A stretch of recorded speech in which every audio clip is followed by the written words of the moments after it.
ഇപ്പോൾ കോഴിക്കോട്ട് LDF സ്ഥാനാർത്ഥികൾ ജില്ലാ പഞ്ചായത്തിലേക്കുള്ള LDF സ്ഥാനാർത്ഥികൾ നാമനിർദ്ദേശ പത്രിക നൽകുന്നു.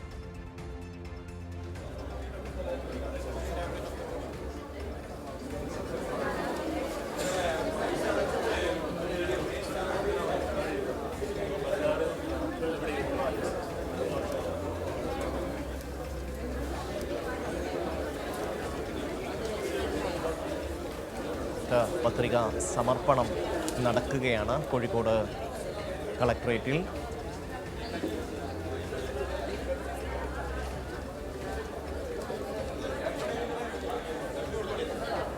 CPIM-ന്റെ സ്ഥാനാർത്ഥികൾ നാമനിർദ്ദേശ പത്രിക, LDF-ന്റെ സ്ഥാനാർത്ഥികൾ നാമനിർദ്ദേശ പത്രിക നൽകുകയാണ്.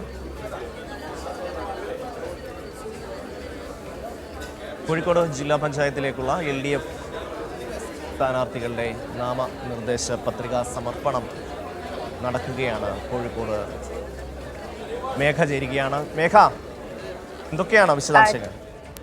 ഷമി, ജില്ലാ പഞ്ചായത്തിലേക്കുള്ള LDF സ്ഥാനാർത്ഥികളെ നാമനിർദ്ദേശ പത്രികാ സമർപ്പണമാണ് നടന്നുകൊണ്ടിരിക്കുന്നത്. 28 സ്ഥാനാർത്ഥികളാണ്, 28 ഡിവിഷനുകളാണ് കോഴിക്കോട് ജില്ലാ പഞ്ചായത്തിൽ ഉള്ളത്. ഓരോ സ്ഥാനാർത്ഥികളായി നാമനിർദ്ദേശ പത്രിക സമർപ്പിക്കുന്നു. ഏകദേശം, അതായത് നേരത്തെ തന്നെ ഈ സീറ്റ് വിഭജനവുമായി ബന്ധപ്പെട്ട് നേരത്തെ 27 ഉണ്ടായിരുന്നത്. പിന്നീട് ഈ വാർഡ് വിഭജനവുമായി ബന്ധപ്പെട്ട് 28 സീറ്റാണ് ജില്ലാ പഞ്ചായത്തിൽക്കുള്ളത്. CPIM 16 സീറ്റിൽ മത്സരിക്കുന്നു. CPI 4 സീറ്റിൽ. മേഘയാണ് വിവരങ്ങൾ നൽകിയത്.